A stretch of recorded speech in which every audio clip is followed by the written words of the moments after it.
Well, I'll call that a pretty solid rally for the Dow Jones average. Look at that, up 637 points. That is better than 2%. You got a better than 1% gain for the Nasdaq and 1.5% for the S&P 500. Not a bad way to start out on Monday morning after all the losses we've seen on Wall Street recently. And then there's this. Karine Jean-Pierre made her historic debut as White House press secretary last week. Watch this. Roll it. So the president, is going to go. He really wanted to go to Buffalo. I've said this a couple of times. A decision hasn't been made yet. I don't have an update on that. I will have to check in with our team to see if we have something to share. The board has never convened. It never convened, and the board is pausing.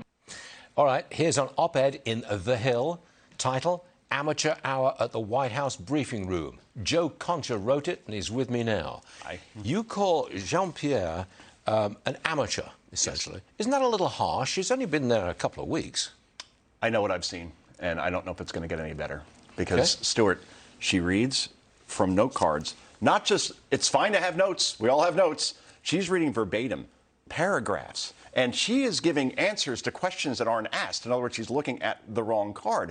And trust me, I say this as somebody who thinks that the White House press secretary job, particularly for a President Biden, where you have to defend the indefensible, it's one of the hardest white-collar jobs out there. But you just saw there's no conviction, there's no confidence. I couldn't say that about Jen Psaki. I found Jen Psaki to be profoundly honest or dishonest and condescending, but she was confident in her arguments. Right there, I don't see confidence. And again, if this is a spokesperson for a mayor of a small town somewhere, fine. This is the President of the United States. Now, John Kirby from the Defense Department, he's the spokesperson over there. Yeah. Have they moved him to the White House with an idea of replacing Karine Jean-Pierre with John Kirby?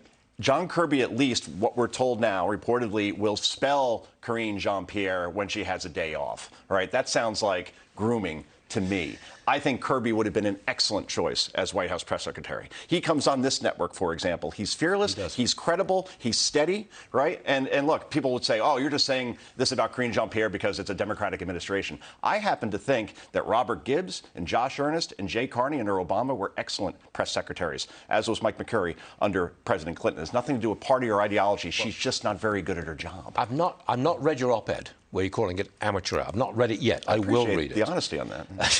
Right. Well, my producers read it. Right. They got into it. What do you think would be the impact if Jean-Pierre was taken away from that job? Was she given the job for identity politics in the first place? She's black, she's gay, she's female. Mm-hmm. If they did role-playing, and I assume they did, right? Jen Psaki plays a reporter, and she's up there at the podium answering questions. If that's how she performed, then it couldn't have been on merit, right? So, but I don't know why she was chosen. We would have to ask the people that were in charge of making that decision. But either way, she would be wise to go to the people I just mentioned. Go to Robert Gibbs, go to Josh Earnest and say, hey, or even Jen Psaki, what am I doing wrong and what can I do to improve? We'll see this week if she does improve. President Biden's now gone, I think it's 103 days without doing a one-on-one interview with anybody in the media.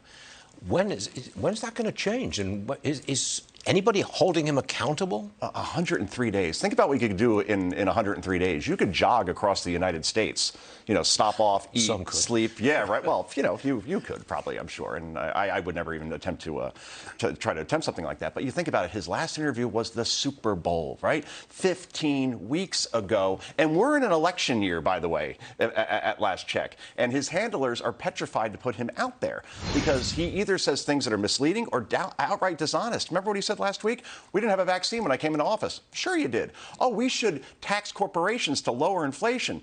No sane economist would ever agree with that. So it's either clean up on aisle 5 if you put him out there and he says things that are profoundly dishonest or could get our national security in jeopardy, like what he said with Taiwan earlier today, which is what the administration was trying to clean up. Or you don't put him out there and he looks like a coward. Either way, it's a lose-lose situation. So look what we've got speaking for the administration. The president himself, who often gets it wrong and doesn't address directly the media. Yeah. Karine Jean-Pierre, who, as you say, unsteady. Unsteady, let's put it like that. Okay. Who else is there? The vice president, Kamala Harris, who's speaking authoritatively for the administration. When was the last time we saw the border czar and Kamala Harris Had an interview herself. Not seen her for a long, long time. Right. So who is running the show here? Who is in charge? Yeah. We don't know, Stu. Inquiring minds would like to know. I've heard that saying. Yeah, so have I. Joe Concha, are you all right? Thanks very much, sir. I'm sticking around for the trivia. I'm inviting myself. Yeah, you should. You should. Do that.